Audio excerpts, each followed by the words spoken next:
What's up, everybody? Welcome back to ChopTalk. I think it is episode 16. We're getting there. So I'm Dean, this is Evan, and Oscar. And today we just wanted to recap the Boulder versus ASU game. Yes, sir. But right before we get into that, we want to say thank you to our official sponsors. Gym Rat, if you guys haven't tried these gummies yet, highly recommend for the gym. So much better and easier than pre-workout. And Gore and Bros hooked it up with some Buffalo hats. So thank you guys so much. You guys make some awesome hats and have been plugging the family for the longest time. But anyways, let's get into the real business now. Sweet. Let's get right into it. So I'm sure as y'all have seen, the game already happened this past weekend, but Boulder got the win. It wasn't pretty in any means. Personally, I think we thought it would be bigger of a blowout. I don't know, a blowout, but not as close as it was. The spread was 3, so I guess Vegas knew something. But so Boulder now moves to 4-2 on the season. Finally got our first conference win since last year's only win against Berkeley, which that honestly it is a big deal just to get back in the W column, especially after those two hard-fought losses against USC and then the blowout against Oregon, obviously. But it feels good to be back in the W column. Definitely. I mean, like, a win is a win any way we can get it. It was kind of weird because I feel like for a lot of Boulder students, it was more of a mellow weekend. And the fact that people were going out of town, there wasn't too much going on during the actual weekend. There was no game, no real activities in Boulder, if that makes sense.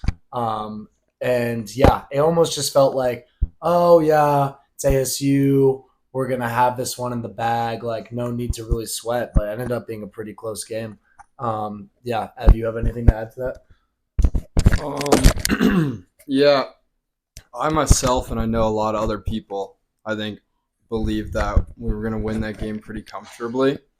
And it was not a comfortable win at all. We totally could have lost that game. And I believe Dion said in a press conference after the game, like, he was really not happy with how the team played.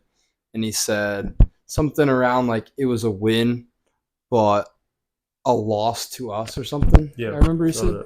Yeah, so I don't know. I guess I didn't think that from when I watched the game, I didn't think the team played well either. I don't know. What were your guys' opinions on that?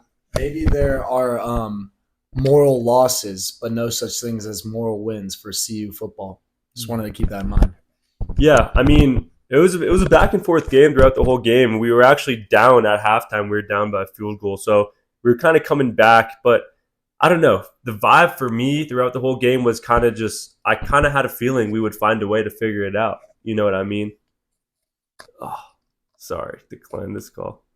So as I was saying, Shedeur, he has the clutch gene, coming down a minute left in the game. He went Grady mode and he drove us down the field, got that game-winning field goal. I feel like the whole time I kind of had a feeling something like that was going to happen, I mean, he has that superstar gene. He is that guy. So at the end of the day, big players, big names need to make the big plays, and a win's a win, I agree. Yeah, I mean, Shedeur, he's spoiled us as students, as fans of the game, man. I mean, we didn't even have a quarterback that could throw 12 touchdowns in 12 games. Now we got a dude that can screw up a game-winning drive in less than a minute. It's so awesome to see, and he's just got all this swagger to him. I mean, we've talked about the Shedeur before. That's going viral everywhere. You're seeing celebrities, players of other sports. Like, we just saw Chet Holmgren throw it up. It's just cool to see. Not only is he a baller, but his ballerness is being translated into other aspects and areas of life as well. Yeah, I gotta say, he's a confident guy. Like, if I were an opposing fan base or opposing defense, I would probably not like him at all. Like, bro is out here, like, flexing on the student section after the game, puts on his $250K watch. Like, bro is a confident motherfucker. So, I mean, I love it as a Boulder fan, but I could totally see how you would not like him. Yeah, I feel that. I mean, I saw that right when the game ended. He went right into the student section. He did the Shedeur right in front of the crowd. He just puts it up like that, like knowing he's the shit. You know what I mean? So I think it's awesome. I mean, those superstar names, big names, they gotta be the ones to get other crowds. Um, I wouldn't say I wouldn't say people hate him because it's more like you got to respect game. You know what I mean? I mean, he's doing something that at the start of the year, I mean, people thought he was just an HBCU quarterback, and now he's still in the talks for Heisman. So he's doing the unthinkable pretty much, and I think people are just realizing like he is the real deal. And yes, I'd be mad too if I was an ASU student watching him do that in front of me, but that's just how it goes. But along with that, I kind of just wanted to talk about how the atmospheres are just so much different. Like when we're in Boulder, I feel like we have a lot more confidence as a fan base and as a team as well, and we just play better. I mean, that Oregon game when we got blew out, it was in Oregon. Then we come back the next week, almost beat USC at home. This game was pretty shaky away. So I don't know. I think we definitely need that old, reliable Folsom Field atmosphere. Yeah, I agree. And I don't want to make too weird of a comparison here, but I'm almost starting to get Atlanta Hawk energy from the CU Boulder football team in the sense where Hold up. I know. Let me just hear me out, Pod. We can cut this out if it's terrible. But Villain arc.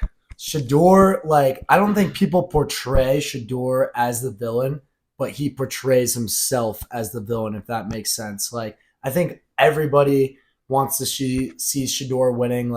Everyone's a fan of what he and his dad have brought to Colorado, which is not like Trae Young. I think genuinely a ton of people despise Trae Young and the Atlanta Hawks, but they do kind of have this underdog, we weren't supposed to be here mentality to them, which is why I draw comparisons to the Atlanta Hawks and from that sense.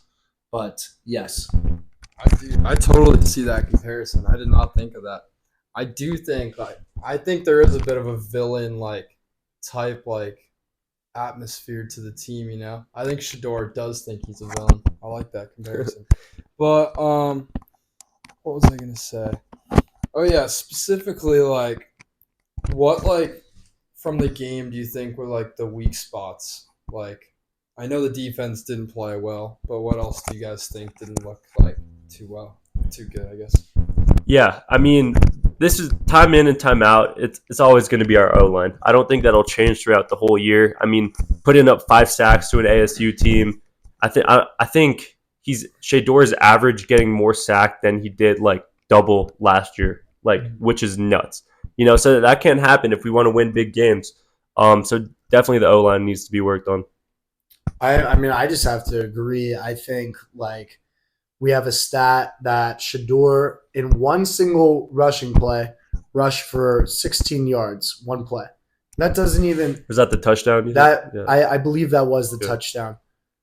But he ended up with a total of negative 17 rushing yards, which is just how many other times during the game did he move the ball forward?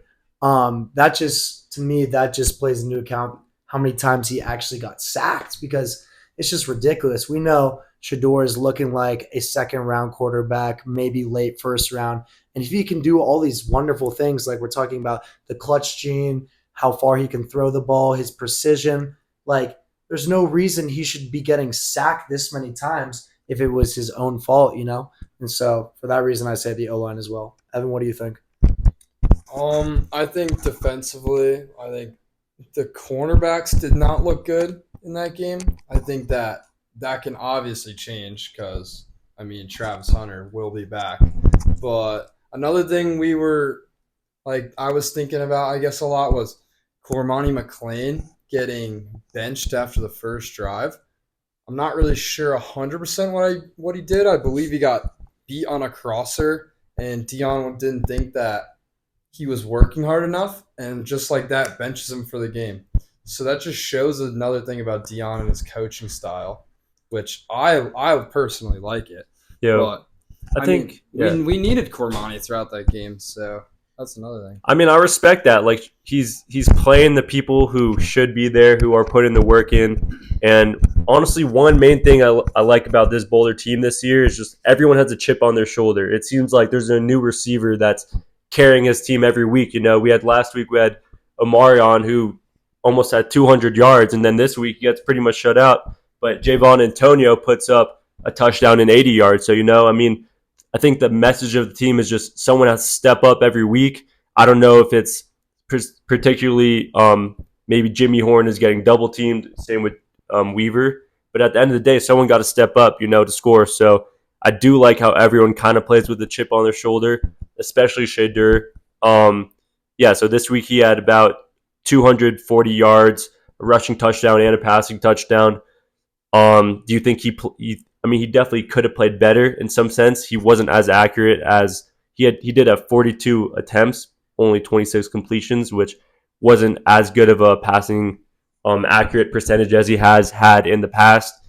Do you think that's something to worry about, or do you think, I don't know? I mean, this ASU defense shouldn't have been too difficult to score on. Right. Because we've been scoring over like 30, 40. We've been averaging almost 40 points every game, I want to say, other than that Oregon game, obviously. I'll let Evan talk. Yeah.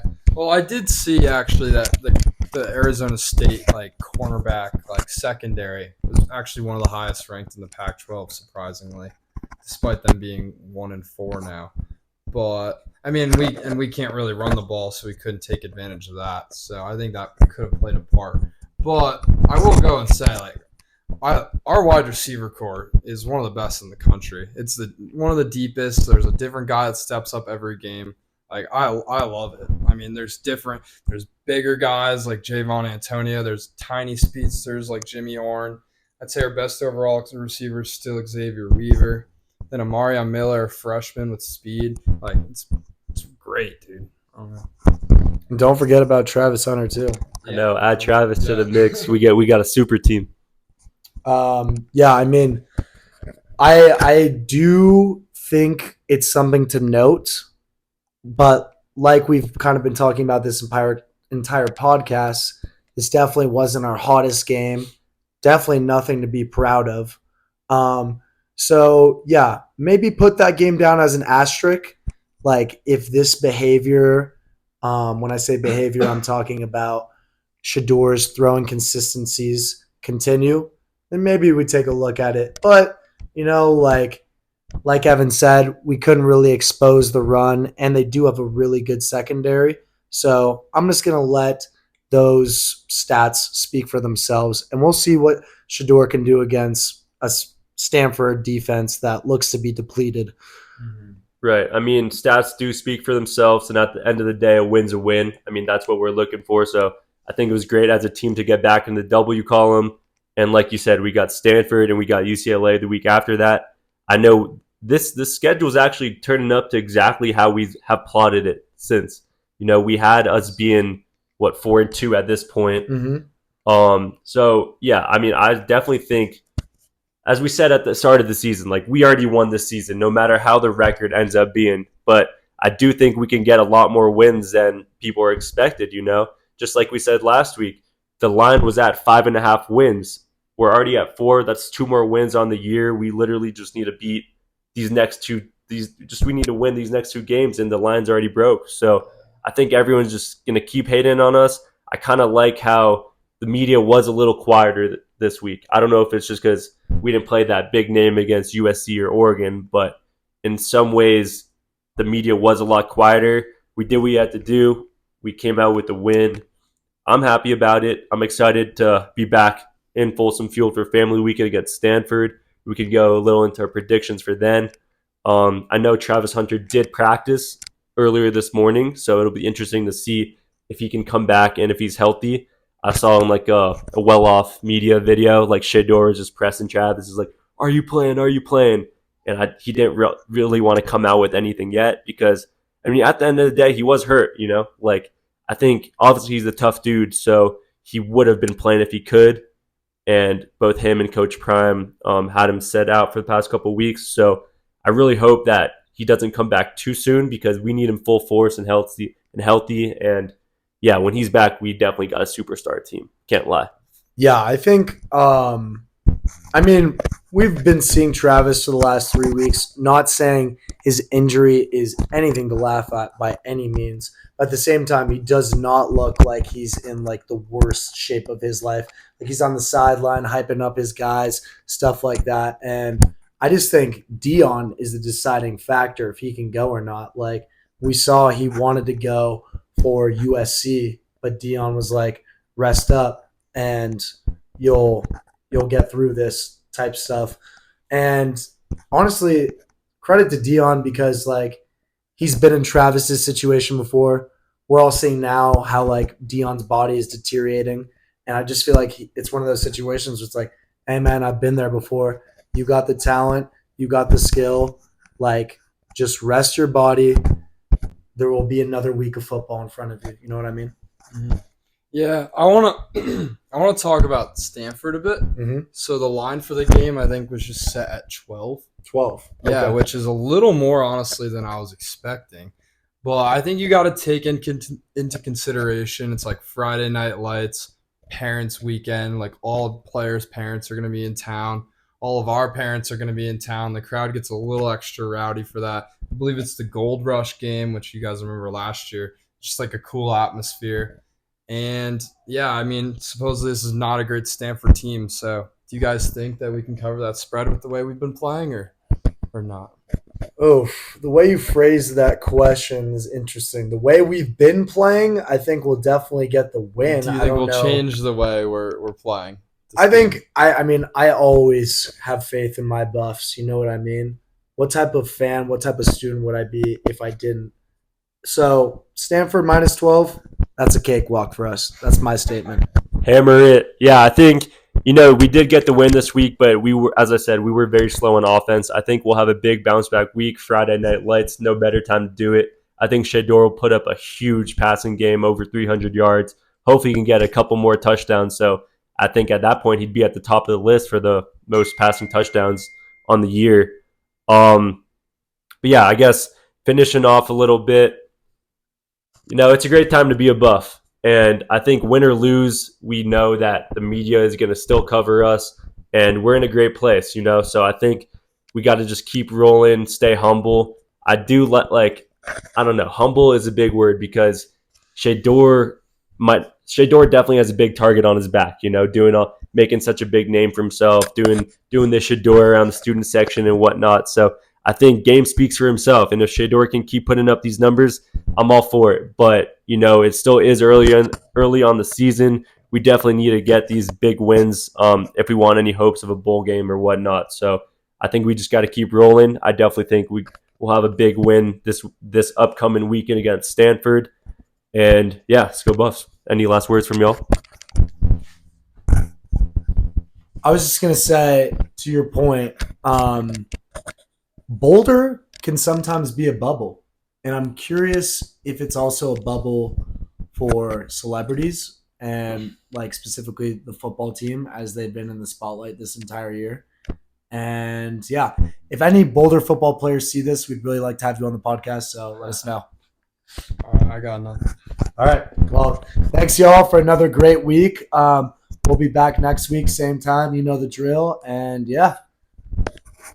Capping it off with, make sure to go follow us on Instagram, ChopTalk354, as well as TikTok. We're posting on all different platforms, so tune in and let's go. Let's go Buffs. Skull Buffs!